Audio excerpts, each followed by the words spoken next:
नमस्कार, स्वागत है आपका बिहार समाचार में। इस वीडियो में हम बात करेंगे बिहार की अब तक की सभी बड़ी खबरों के बारे में। सभी खबरें आपके काम की और सेलेक्टेड हैं। तो आज की बड़ी खबरों पर बात करने से पहले आपसे एक छोटी सी अनुरोध है कि इस वीडियो को एक प्यारा सा लाइक अवश्य कर दीजिएगा।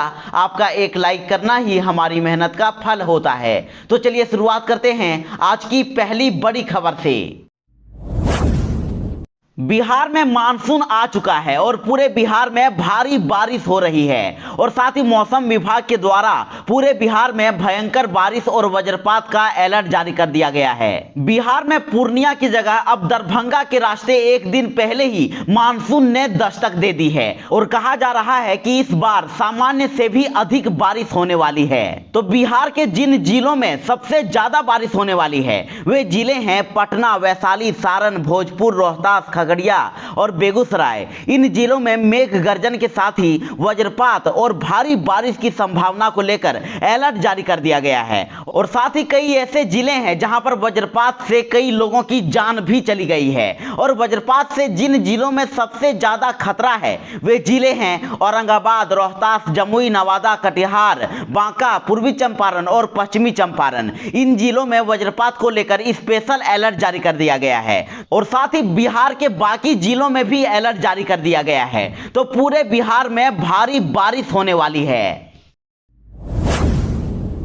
पूरे बिहार में भयंकर बारिश होने वाली है और बारिश के दौरान ही अब बाढ़ का भी खतरा मंडराने लगा है और कहा जा रहा है कि इस बार बिहार फिर से डूब सकता है। तो वहीं पूरे बिहार में अगले 48 घंटों तक वज्रपात की आशंका को देखते हुए मौसम विभाग ने लोगों को सावधान रहने को कहा है और साथ ही किसानों के लिए भी अलर्ट जारी किया गया है और कहा गया है कि जब मौसम खराब हो और बादल दिखाई दे तो अकारण खेतों में ना जाएं। तो एक तरफ जहां पूरे बिहार में बाढ़ का खतरा मंडरा रहा है तो वहीं सरकार की तरफ से भी बाढ़ से निपटने के लिए लगातार तैयारी की जा रही है और बाढ़ की स्थिति में तुरंत प्रभावित परिवारों की मदद की जा सके इसके लिए एसडीआरएफ की टीमों को तैयार रहने के निर्देश दिए गए हैं। और साथ ही सरकार की तरफ से कहा गया है कि बाढ़ पीड़ित परिवारों को 6,000 रुपए की मदद दी जाएगी। तो अभी आपके जिले में मौसम का क्या हाल है, अपने जिले के नाम के साथ ही जरूर ही कमेंट में बता दीजिएगा ताकि बिहार को आपके द्वारा जानकारी मिल सके।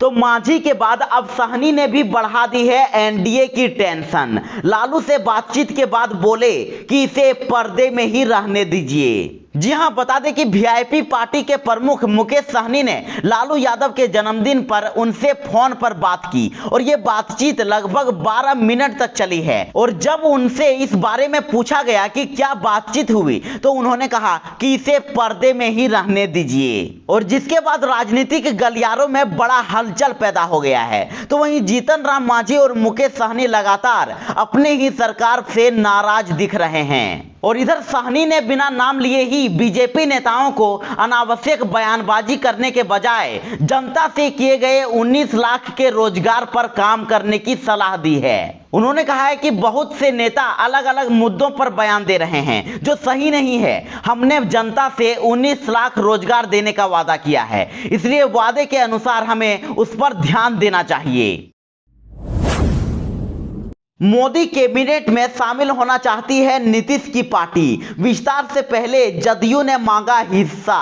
जी हां, वर्ष 2019 के लोकसभा चुनाव में बिहार में 17 सीटों पर लड़कर 16 पर जीत हासिल करने वाले जदयू ने तब भले ही केंद्रीय मंत्रिमंडल में शामिल होने से इनकार कर दिया था, पर अब इस पार्टी ने नरेंद्र मोदी कैबिनेट का हिस्सा बनने का मन बना लिया है और पिछले 2 सालों में केंद्रीय मंत्रिमंडल में शामिल होने को लेकर जदयू की ओर से किसी बड़े नेता का पहला कोई बयान शनिवार यानी कि कल सामने आया है और पार्टी के राष्ट्रीय अध्यक्ष आरसीपी सिंह ने साफ साफ संकेत दे दिए हैं कि जदयू सम्मानजनक हिस्सेदारी के साथ केंद्रीय कैबिनेट में शामिल होगा।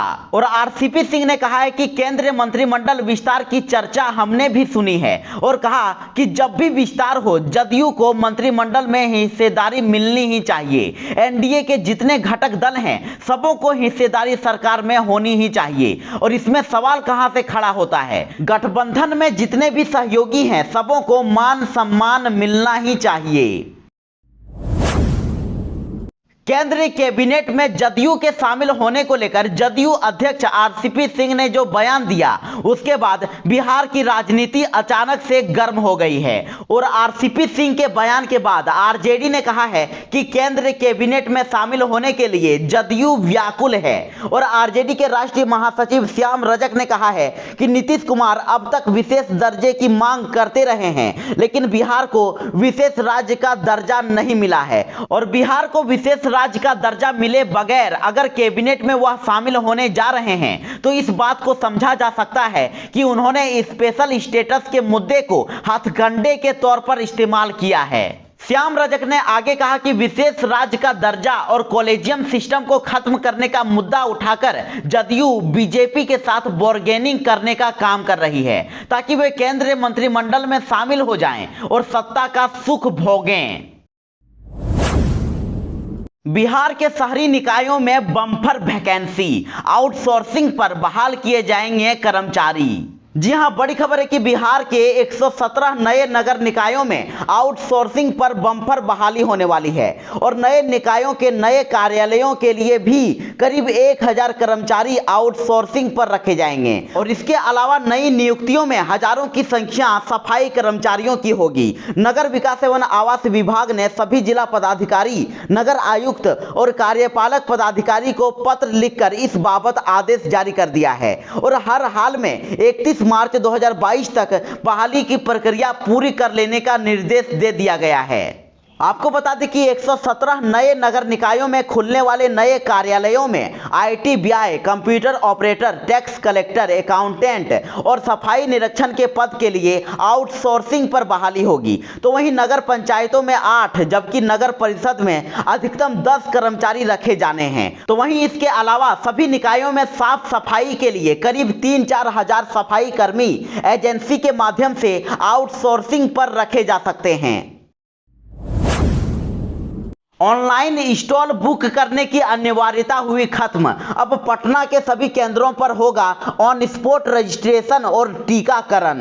जी हां, बड़ी खबर है कि पटना जिले में अब टीका लेने के लिए आज से ऑनलाइन स्टॉल बुक करने की अनिवार्यता खत्म कर दी गई है और अब किसी भी उम्र के लोग सिर्फ अपना आधार कार्ड लेकर टीकाकरण केंद्र पर जाएंगे और ऑन स्पॉट रजिस्ट्रेशन कराकर टीका ले सकेंगे। अब आपको ऑनलाइन स्टॉल बुक करने की जरूरत नहीं पड़ेगी और यह व्यवस्था पहले व दूसरे डोज दोनों के लिए है। और इसके साथ ही अब मोबाइल टीका एक्सप्रेस में भी यही सुविधा रहेगी। पहले 18 से 44 उम्र वाले लोगों को टीका लेने के लिए ऑनलाइन स्टॉल बुक करना पड़ता था, लेकिन अब ऑन स्पॉट रजिस्ट्रेशन होगा और टीका लगाया जाएगा। बिहार के यात्रियों के लिए एक बड़ी राहत की खबर है। मुंबई और गुजरात के लिए अब 20 ट्रेनों को चलाने का हुआ ऐलान। जी हां, इस कोरोना काल में ट्रेनों की कमी के कारण मुसीबतों का सामना कर रहे बिहार के यात्रियों के लिए एक बड़ी राहत की खबर है।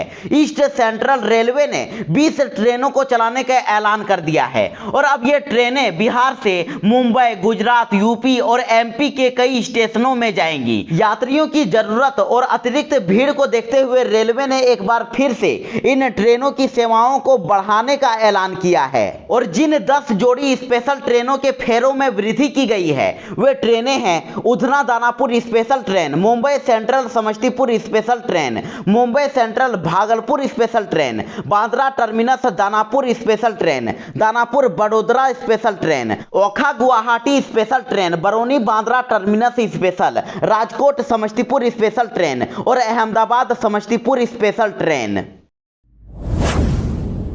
बिहार में कोरोना की रफ्तार काफी थम गई है और बिहार के अब सभी जिलों में कोरोना के आंकड़े 50 से भी नीचे आने लगे हैं। जी हां, स्वास्थ्य विभाग की ओर से जारी आज की रिपोर्ट के अनुसार अब यह कहा जा सकता है कि बिहार में कोरोना वायरस समाप्ति की ओर बढ़ रहा है। तो वहीं आपको बता दें कि पिछले 24 घंटों के दौरान बिहार में मात्र 432 नए कोरोना संक्रमित ही पाए गए हैं और ये आंकड़ा लॉकडाउन लगने के बाद सबसे कम है और बीते 24 घंटों में 1062 लोग इलाज के बाद ठीक हो गए हैं। और राहत की बात तो यह है कि बिहार में अब एक्टिव मरीजों की संख्या 5700 ही रह गई है जिनका इलाज चल रहा है। बिहार में अब रेस्टोरेंट और मिठाई दुकानदारों को बिल पर लिखना होगा FSSAI लाइसेंस नंबर। अक्टूबर से होगा नियम लागू। जी हां, अब रेस्टोरेंट और मिठाई दुकान वालों के साथ ही अन्य तरह के खुदरा कारोबारियों को अपने ग्राहकों को दिए जाने वाले बिल पर FSSAI का लाइसेंस नंबर लिखना अनिवार्य होगा। फूड सेफ्टी एवं स्टैंडर्ड अथॉरिटी ऑफ इंडिया अक्टूबर से खाद्य का कारोबार करने वालों के लिए ये नियम लागू करने जा रहा है। और इसके साथ ही अब रेस्टोरेंट में प्रमुख स्थानों पर खाद्य सुरक्षा से संबंधित बोर्ड लगाने होंगे, जिन्हें ग्राहक आसानी से पढ़ और समझ सके। और इसके लिए भी FSSAI अपने मौजूदा नियमों में संशोधन की तैयारी कर रहा है। और इन नए नियमों से ग्राहकों को यह होगा कि खाद्य पदार्थों में किसी तरह की गड़बड़ी की शिकायत करने में अब उन्हें आसानी हो जाएगी। बिहार में बच्चों की तस्करी पर लगेगी लगाम, नहीं करा सकेंगे बाल श्रम। अब चिप लगे कार्ड से होगी निगरानी। जी हां, बिहार में बच्चों की तस्करी और बाल श्रम पर अब सरकार लगाम लगाने की योजना बना रही है और बच्चों को श्रम से बचाने की अब नई योजना पर काम किया जा रहा है। अब कार्ड के जरिए बच्चों की तस्करी पर भी निगरानी रखी जाएगी और बच्चों को मजदूरी पर लगाने से बचाने के लिए अब चाइल्ड फ्रेंड कार्ड यानी कि बाल मित्र कार्ड बनाया जाएगा और बच्चों की ट्रैफिकिंग पर इस कार्ड के जरिए लगाम लगाया जा सकेगा। आपको बता दें कि मीडिया रिपोर्ट के अनुसार बिहार में श्रम संसाधन विभाग, शिक्षा विभाग और समाज कल्याण विभाग मिलकर इस योजना पर काम करेगा और कार्ड को लेकर अभी तैयारी चल रही है और इसके काम करने के तरीके को लेकर सरकारी व गैर सरकारी संस्थान में बातचीत भी जारी है। बीजेपी प्रदेश अध्यक्ष ने दिया विवादित बयान, कहा कि घर से उतना ही निकलें जितना राहुल गांधी मंदिर जाते हैं। जी हां, बिहार बीजेपी अध्यक्ष संजय जायसवाल ने शनिवार को एक विवादित बयान दिया है। उन्होंने कहा है कि लॉकडाउन में छूट जरूर मिल गई है, लेकिन इस समय लोगों को उतना ही बाहर निकलना चाहिए जितना कि कांग्रेस नेता राहुल गांधी मंदिर जाते हैं। संजय जायसवाल ने आगे कहा कि कोरोना महामारी के बारे में डॉक्टर उतना ही जानते हैं जितना कि कांग्रेस प्रमुख सोनिया गांधी हिंदी जानती हैं। और इसके साथ ही यूपी के मुख्यमंत्री को लेकर उन्होंने कहा कि उतने ही मास्क का प्रयोग करना चाहिए जितने कि योगी आदित्यनाथ भगवा वस्त्र का प्रयोग करते हैं। तो वहीं लालू यादव के जन्मदिन के मौके पर तेज प्रताप और पूर्व मुख्यमंत्री जीतन राम मांझी के बीच हुई मुलाकात पर भी भाजपा के प्रदेश अध्यक्ष संजय जायसवाल ने तंज कसा है। उन्होंने कहा कि विरोधी दल नेता के आचरण से नाराज होकर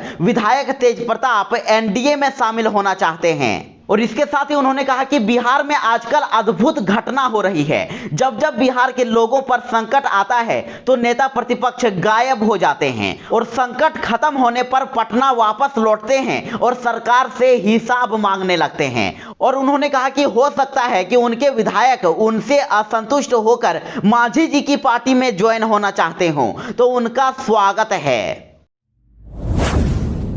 बिहार के सभी कॉलेजों में होंगे रोड सेफ्टी एम्बेसडर, परिवहन विभाग ने बनाया खाका। जी हां, राज्य के सभी कॉलेजों में अब सड़क सुरक्षा एम्बेसडर होंगे जो युवाओं को लहरिया कट से बचने की नसीहत देंगे। परिवहन विभाग ने राज्य में हो रही सड़क दुर्घटनाओं में युवाओं की मौत को देखते हुए ये निर्णय लिया है। और आपको बता दें कि अभी पायलट प्रोजेक्ट के तहत कुछ कॉलेजों में एम्बेसडर का चयन हुआ है, लेकिन विभाग 100% इसे सुनिश्चित करने में लग गया है और इस काम में अब शिक्षा विभाग की भी सहायता ली जाएगी। युवाओं की सबसे अधिक भागीदारी कॉलेजों में होती है, इसलिए विभाग ने हर कॉलेज में सड़क सुरक्षा एम्बेसडर बनाने का निर्णय लिया है। और एम्बेसडर के रूप में चुने जाने वाले ये युवा अब न केवल अपने कॉलेज या क्लास में बल्कि समाज में भी युवाओं को सड़क दुर्घटना के प्रति जागृत करते नजर आएंगे।